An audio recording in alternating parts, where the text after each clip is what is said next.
ನಿಮಗಿದು ಗೊತ್ತೇ? ಕಳೆದ 4 ವರ್ಷಗಳಲ್ಲಿ ಭಾರತದಿಂದ ರಫ್ತಾದಂತಹ ಬರೋಬ್ಬರಿ 450ಕ್ಕೂ ಹೆಚ್ಚು ಕೃಷಿ ಉತ್ಪನ್ನಗಳನ್ನು ವಿದೇಶಿ ಮಾರುಕಟ್ಟೆಗಳು ರಿಜೆಕ್ಟ್ ಮಾಡಿವೆ.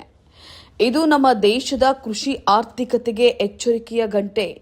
ಅಮೆರಿಕ, ಜಪಾನ್, ಚೀನಾ ಮತ್ತು ಯುರೋಪಿಯನ್ ದೇಶಗಳು ಭಾರತೀಯ ಹಣ್ಣು, ತರಕಾರಿ ಮತ್ತು ದವಸ ಧಾನ್ಯಗಳನ್ನು ತಿರಸ್ಕರಿಸ್ತಾ ಇವೆ. ಕೇವಲ ಕೀಟನಾಶಕಗಳ ಅತಿಯಾದ ಬಳಕೆ ಮಾತ್ರವಲ್ಲ, ಸಲ್ಮೊನೆಲ್ಲಾದಂತಹ ಅಪಾಯಕಾರಿ ರೋಗಾಣುಗಳ ಉಪಸ್ಥಿತಿಯು ಇದಕ್ಕೆ ಮುಖ್ಯ ಕಾರಣ. ವಿಶ್ವದ ಅತಿ ಹೆಚ್ಚು ಮಾವು ಬೆಳೆಯುವಂತಹ ದೇಶ ನಮ್ಮದು. ಆದರೆ ಮಾವಿನ ಹಣ್ಣಿನ ಮೇಲೆ ಸಿಗುವಂತಹ ಹುಳಗಳು ಮತ್ತು ಕೆಂಪು ಮೆಣಸಿನಕಾಯಿಯಲ್ಲಿರುವಂತಹ ರಾಸಾಯನಿಕ ಕಾರಣದಿಂದ ಕೋಟ್ಯಾಂತರ ರೂಪಾಯಿ ಮೌಲ್ಯದ ರಫ್ತು ನಷ್ಟವಾಗ್ತಾ ಇದೆ. ರೈತರ ಪರಿಸ್ಥಿತಿಯನ್ನು ಗಮನಿಸಿದ್ರೆ ಬೆಳೆಗಳನ್ನು ಕಾಪಾಡಿಕೊಳ್ಳಲು ಕೀಟನಾಶಕಗಳ ಬಳಕೆ ಅನಿವಾರ್ಯವಾಗಿದೆ.